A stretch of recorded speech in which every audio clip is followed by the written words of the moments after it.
ഇന്ന് ദുഃഖവെള്ളി.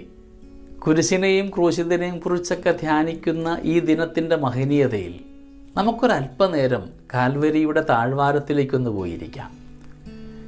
കാൽവരി മല ഇറങ്ങി വരുന്ന ഓരോരുത്തർക്കും ഈശോയ്ക്ക് വേണ്ടി എന്തെല്ലാമൊക്കെയോ ആകുവാൻ സാധിച്ചതിൻ്റെ ഒരു ചാരിതാർത്ഥ്യമുണ്ട്. കൗറീൻകാരനായ ശിമയോന് ഈശോ മിശിഹായുടെ കുരിശ് ചുമക്കുവാനൊരു ഭാഗ്യമുണ്ടാവുന്നുണ്ട്. വെറോനിക്കായ്ക്ക് ഈശോ മിശിഹായുടെ തിരുമുഖത്തെ വിയർപ്പ് തുള്ളികളൊക്കെ ഒപ്പിയെടുക്കുവാനായിട്ടുള്ള കൃപയുണ്ടായി. ജെറുസലേമിലെ സ്ത്രീകളൊക്കെ ഈശോ മിശിഹായാൽ അനുഗ്രഹിക്കപ്പെടുന്നുണ്ട്. ശതാധിപന് വലിയൊരു ബോധ്യമുണ്ടാകുന്നു. തിരുവിലാവിൽ കുന്തമിറക്കിയവന് കാഴ്ചയുടെ അനുഗ്രഹമുണ്ടാകുന്നുണ്ട്.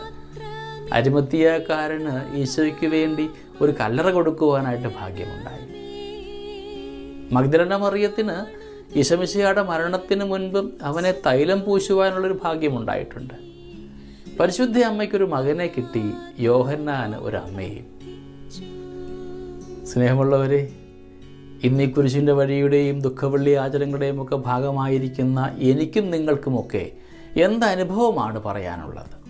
ഒരുപക്ഷെ ദേവാലയത്തിൻ്റെ ഏതെങ്കിലും ഒരു മൂലയിൽ വച്ചിരിക്കുന്ന 2 തുള്ളി കയ്പുനീര് കുടിച്ച കയ്പനുഭവമല്ലാതെ നമുക്ക് ആർക്കെങ്കിലുമൊക്കെ എന്തെങ്കിലും അനുഭവം പറയാനുണ്ടെന്ന് സാധ്യമാകുന്നുണ്ടോ? ഈ ഉപവാസവും നോമ്പാചരണങ്ങളും പ്രാർത്ഥനയും ഒക്കെ നമ്മുടെ ആരുടെയെങ്കിലുമൊക്കെ ജീവിതത്തിൽ എന്തെങ്കിലുമൊക്കെ ഒരു മാറ്റം വരുത്തുവാനായിട്ട് കാരണമായോ എന്ന് ചിന്തിക്കേണ്ടിയിരിക്കുന്നു.